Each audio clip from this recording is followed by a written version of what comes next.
Ya kalau saya sih tanggapan sangat prihatin sih, Pak. Kayak gitu sih karena ya mungkin ya kan karena mereka tidak bersalah kan kalau misalkan saya pribadi pernah mengalami sih di dalam itu. Jadi saya rasa sangat prihatin dan itu turut sedih lah karena semoga mereka semua bisa dapat keadilan dengan cara Allah gitu. Seperti itu sih. Prihatin ya. Sangat-sangat prihatin sekali. SPG sendiri meyakini 100% jika mereka ini memang tidak bersalah. Insya Allah kalau saya pribadi sih, insya Allah saya percaya kalau misalkan dari awal cerita mereka saya udah mulai tersentuh hati gitu. Kalau saya insya Allah sih percaya gitu. Harapannya sendiri Mas Pegi. Harapan saya semoga keadilan bisa segera ditegakkan lah. Semoga orang yang benar bisa terlihat benar dan orang yang salah bisa terlihat salah. Ada rencana untuk masuk ke para terpidana? Insya Allah kalau rencana sih insya Allah itu pasti selalu ada sih. Mereka tidak bersalah ya. Insya Allah. Gitu. Kapan terakhir kali bertemu dengan para keluarga terpidana? Bertemu itu hampir sering sih Pak. Kalau misalkan saya waktu tahlilan terakhir ketemu waktu tahlilan keluarga Ibu Sudirman, saya Sama ketemu. keluarga ya? Iya. Kalau yang sama terpidana ada pernah ketemu? Waktu terakhir sama terpidana itu waktu di persidangan, pas terakhir persidangan terakhir di PN Cirebon. Persidangan pernah ketemu. Iya, sempat ngobrol bincang-bincang sebentar sama Pak Ian. Kayak gitu sih. Mungkin harapan dari Mas Pegi sendiri mungkin kepada Tony bisa ikut kembali menyelesaikan atau Ya harapan saya sih kalau misalkan memang sekitar Pak Tony bisa menyelesaikan ya bantu silahkan.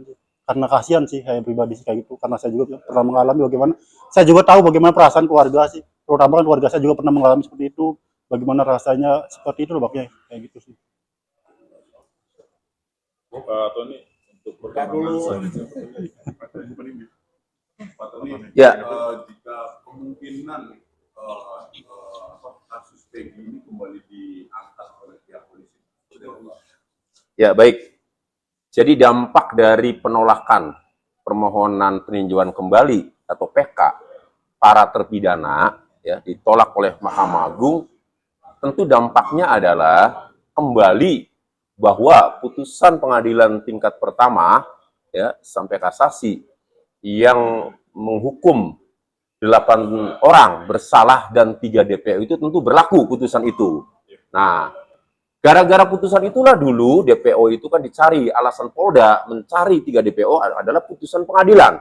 Nah, itu tertuang di dalam putusan pengadilan dari putusan tiga berkas putusan baik atas nama Saka Tatal maupun atas nama Eko Ripaldi dan Eko Romadani maupun atas nama Hadi Saputra dan kawan sampai 8 itu kan tertuang itu 3 DPO itu yaitu Andi, Dani dan Pegi alias Peron. Kan itu. Nah, jika ya ada beberapa pihak yang mendesak ya, DPO itu harus ditangkap, ya baguslah, silakan tangkap. Karena berdasarkan ya, berkas yang saya pelajari, yang memunculkan nama DPO itu adalah Ibu Rudiana, orang tua korban sendiri. Nah itu tertuang di dalam berkas perkara ya BAP ya pada nomor 5 ya. BAP Rudiana pada tanggal 31 Agustus 2016 pukul 18.30 saat dia lapor ya. Orang yang pertama kali di BAP itu kan Rudiana, tidak ada yang lain. Itu pertama kali. Dan di pertanyaan nomor 5 ketika penyidik menanyakan siapa pelaku pembunuhan dan persetubuhan terhadap anak, Rudiana lantang di situ menjawab tertuang ada 11 orang, diantaranya adalah 3 orang DPO itu, Andi, Dani, dan Pegi alias Peron. Nah, yang lain itu belakangan gitu loh diperiksanya tersangka yang lain itu. Nah, kemudian di dalam putusan pengadilan berkas setelah saya pelajari, keterangan terdakwa itu tidak pernah melakukan dan tidak pernah mengatakan misalkan Jaya berperan sebagai ini, kata Hadi, atau sebaliknya Supriyanto ngomong bahwa Eka Sandi berperan sebagai ini, atau dia sendiri juga tidak pernah mengakui. Jadi tidak muncul nama-nama orang itu ya 3 DPO itu. Lalu dari mana? Karena di dalam putusan pengadilan juga tidak ada yang memunculkan nama-nama yang melakukan itu. Mereka semuanya membantah tidak melakukan. Tapi kok bisa ya DPO itu masih tetap muncul ya? Berarti siapa yang memunculkan? Karena di BAP yang memunculkan adalah Rudiana, di salinan putusan juga pihak para terdakwa terpidana tidak memunculkan, ya berarti kan kesimpulannya ini dari Rudiana. Jadi kalau penyidik Polda Jawa Barat atau Mabes Polri atau penyidik Polri mau menangkap DPO, interogasi dulu tuh Rudiana, memunculkan nama-nama itu dari mana, termasuk 3 DPO. Periksa itu Rudiana itu benar atau tidak, fiktif atau enggak DPO. Belakangan kan menganulir bahwa DPO itu fiktif yang duanya setelah Pegi ditangkap. Kan itu. Nah, jadi kembali itu Rudiana lah kuncinya itu. DPO itu benar atau enggak. Artinya persiapan dari kuasa hukum Pegi sendiri seperti apa? Ya. karena DPO itu ya Rudiana yang memunculkan ya ini benar atau enggak ya kami sih tenang-tenang saja. Apalagi sudah teruji ketika Peggy ditangkap ya, ditetapkan tersangka kan berhasil dibebaskan. Ya, memang pra peradilan itu hanya memutus formal ya. Penyidik tidak melakukan prosedur formal ya dalam menetapkan tersangka. Tetapi jangan lupa ada poin 5, amar putusan nomor 5 yang menyatakan bahwa tidak sah segala keputusan atau penetapan lebih lanjut yang dilakukan oleh termohon, dalam hal ini termohon itu Polda ya, penyidik ya, berkenaan dengan penetapan tersangka Peggy ya, termohon oleh pihak Polda. Itu tidak sah untuk keputusan lebih lanjut. Nah, pendapat saya kenapa Hakim Tunggal Eman Sulaiman mengabulkan petitum itu seperti mengunci supaya Peggy ini tidak sah lagi ditetapkan tersangka sepanjang untuk kasus Pina. Kenapa? Walaupun itu pengujian formal, kenapa masuk ke material? Itu material sebenarnya kan, Peggy atau bukan pelakunya. Karena kami menghadirkan saksi-saksi ya yang mengetahui bahwa pada saat kejadian Peggy tidak berada di TKP. Siapa saksi-saksi itu? Ada Bondol, ya, ada yang di Bandung siapa? Agus Aceh. Pak Agus Aceh, ya Bu Yanti. Terus ada siapa lagi? Ada ibu. Istrinya, ya kemudian ada Dede Kurniawan, ya.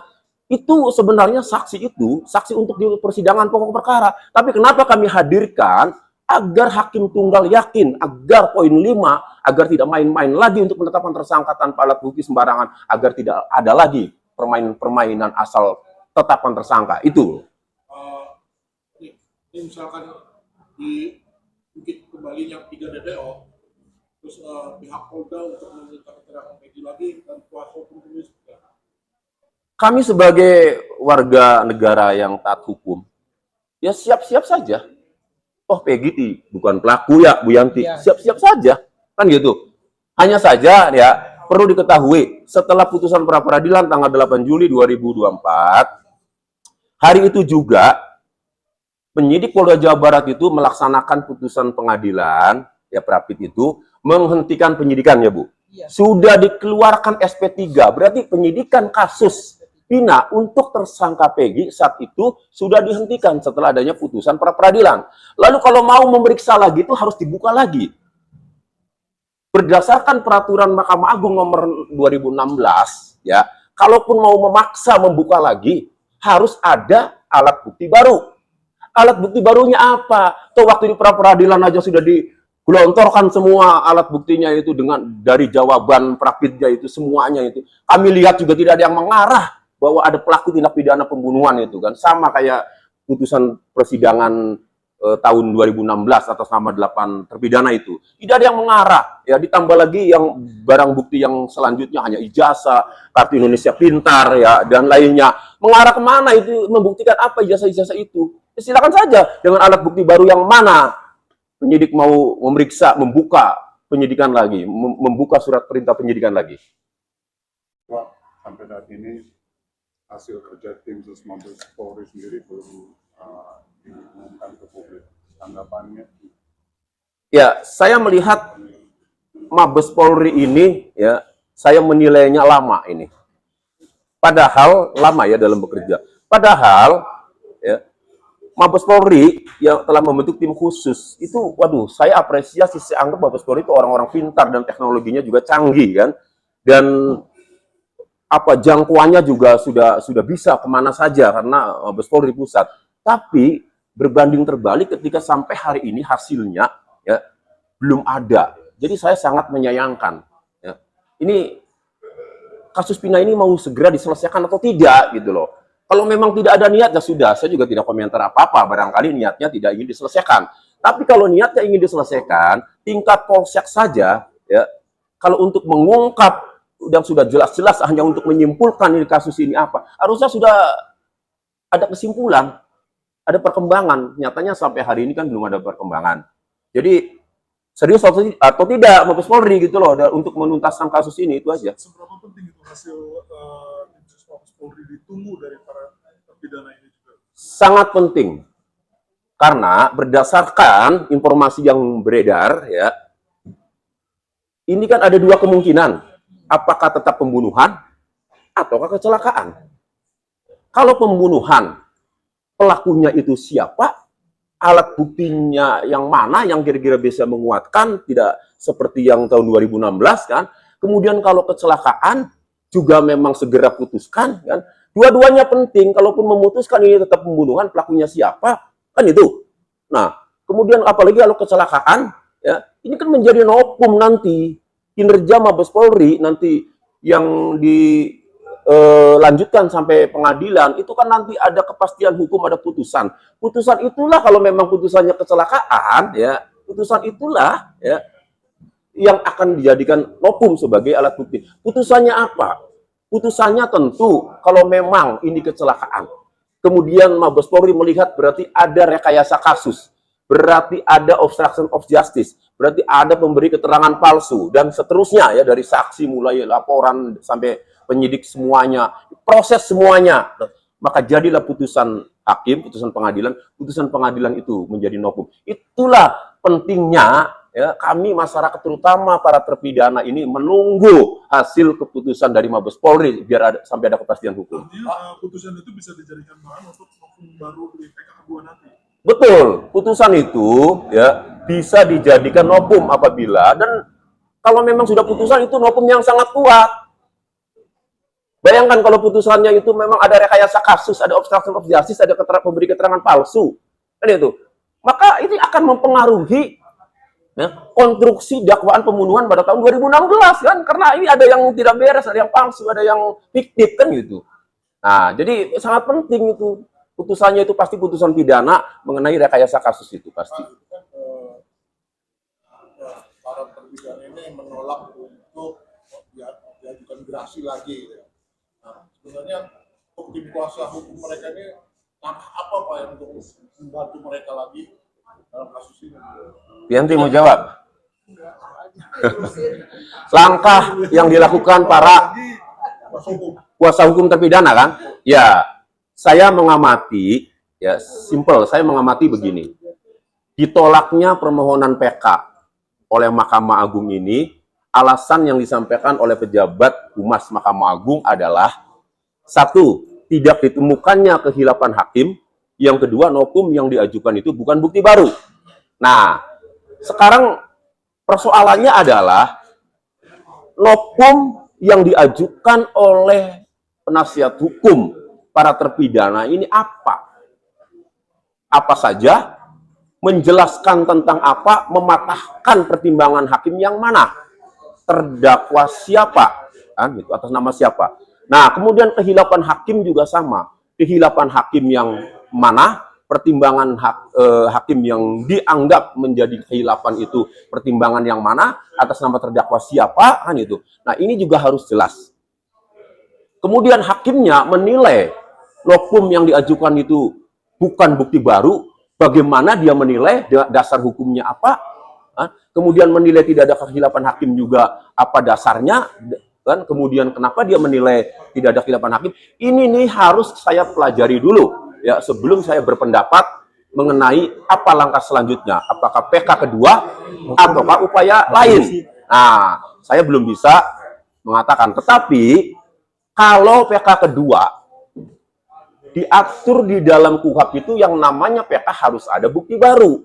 Nah, sekarang persoalannya kalau novum itu sudah digunakan semua pada PK pertama, maka PK kedua itu tidak boleh menggunakan novum yang sudah pernah digunakan pada PK pertama. Persoalannya, pertanyaannya masih ada tidak novum yang belum digunakan pada PK pertama untuk mengajukan PK kedua? Ya, ada dua. Yang kemarin yang saya dengar alasan yang diajukan itu adalah PK itu satu ya keadaan baru novum, yang kedua kehilapan hakim. Dalam pasal 263 KUHP itu ada 3 alasan, satu keadaan baru novum, kedua saling pertentangan antar putusan, ketiga kehilapan hakim. Kalau 2 digunakan berarti ada 1 yang belum digunakan, yaitu saling pertentangan. Jadi bisa mengajukan PK kedua dengan alasan adanya saling pertentangan antara putusan satu dengan putusan lainnya dalam perkara yang sama. Tapi ya harus hati-hati, karena ini satu kesempatan lagi kan. Kalau kesempatan lagi digunakan, ya kemudian ditolak lagi, ya sudah. Mau pakai alasan PK apa lagi? Kan itu. Jadi harus benar-benar tuh diamati. Saling pertentangannya nih di mana? lalu dituangkan kan di dalam memori PK sebagai alasan PK. Jadi itu paling. Putusan tim investigasi ini sangat kuat ya, kalau misalkan putusannya mengatakan itu memang kasus kecelakaan. Ya, saya belum pernah mendengar tim khusus atau tim investigasi yang mengatakan potensi kecelakaan ini sangat kuat. Ya, Bu Yanti, belum pernah kita mendengar ya. Kita pengen mendengar hasil investigasi dari tim dari Mabes Polri itu pengen tahu hasilnya tuh apa kan memang ada 3 kemungkinan ya mungkin saya rasa pertama sih prihatin ya, kecewa juga dengan putusan PK ditolak karena kan ini juga menunjukkan kesewenang-wenangan dari ketidakadilan kepada orang yang tidak pernah melakukan apapun harus dihukum seumur hidup itu. Makanya harus kita pantau sekarang itu hasil dari tim investigasi Mabes Polri. Itu apa hasilnya? Kita selama ini belum pernah mendengar rilis dari tim investigasi Mabes Polri. Apakah itu kecelakaan atau pembunuhan? Kalau pembunuhan, tapi kan mereka bukan pelakunya gitu. Coba Mabes Polri tolonglah dirilis hasil dari tim investigasinya, apakah ini kecelakaan atau pembunuhan. Tapi kalau memang pembunuhan, betul kan mereka pelakunya, tapi ya saya yakin mereka bukan pelakunya karena mereka tidak kenal dengan Vina dan Eki, mereka juga tidak tahu kejadiannya seperti apa, mereka juga tidak tertangkap tangan. Itu makanya prihatin, saya sangat prihatin dan kecewa dengan sangat paling ditunggu-tunggu hasil dari tim investigasi Mabes Polri. Kita sangat menunggu itu.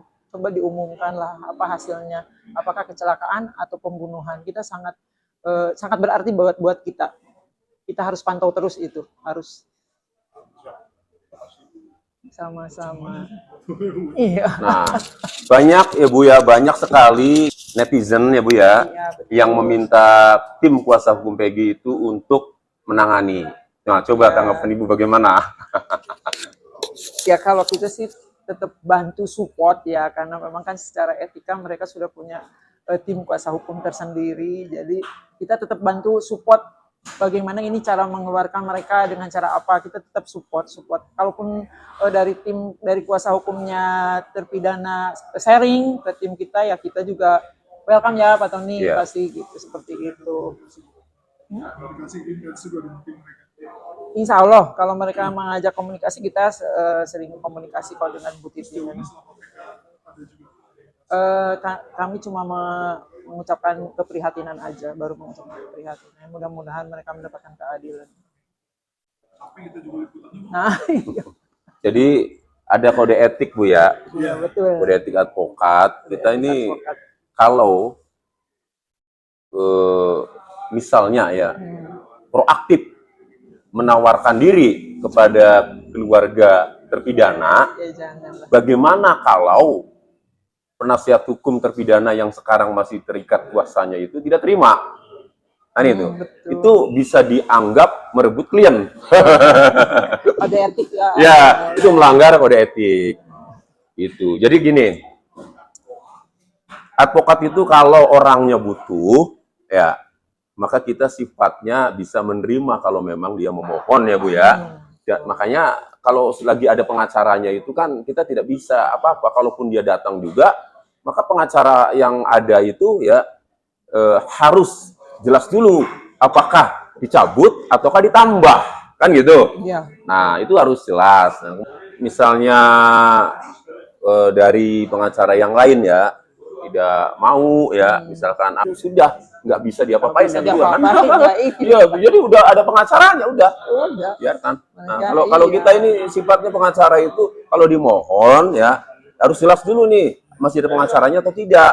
Karena dalam kode etik advokat ya, kalau kita boleh menerima kuasa dari klien yang kalau memang ada pengacara lain sebelumnya, maka kita bisa terima kalau ada bukti pencabutan surat kuasa. Itu dari kode etik advokat. Nah, ya, itu. Nah, itu dalam kode etik advokat. Alternatif lainnya, ya, selain dicabut ya penambahan kuasa, alternatif yang lainnya. Cuma ya lagi-lagi kita ini nggak bisa menawar-nawarkan diri karena barangkali tidak tersinggung ya dari pengacara yang sudah adanya kan Bu ya. Intinya walaupun kita ini tidak masuk kuasa, kita support Bu ya. Support, iya. Kita support, kita sampaikan pendapat-pendapat Iya, hukumnya, yang supportnya Bu sangat ya. mendukung lah. Iya, Bapak. makanya lihat aja saya meskipun di luar kuasa 7 terpidana kan saya selalu bersuara Bu ya. Ini sama lah saya berarti kan mewakili tim kuasa Iya, Peggy kan support, ya. iya, Support untuk mendukung pengacara atau penasihat hukum 7 terpidana termasuk Saka Tatal. Sangat tatal, betul. Wes Mas Oded. Ini punya siapa Mas Oded? Oke, udah. PKBM pelandakan. paket Paket C. paket C. Paket C. Nggak kerja, lanjutin kerja nggak? Aku sambil. Jadi kalau misalkan ada sampingan nanti lanjut kerja kayak gitu. Kalau misalkan lagi nggak ada ya sekolah lagi kayak gitu sih. Karena sekolah kan 1 minggu 4 hari. Sampingannya apa aja? Bersihin rumput, bersihin apa ngecat, apa aja lah. Bersihin genteng, iya. Tergantung apa yang Serabutan. Iya, yang penting halal aja serambutan.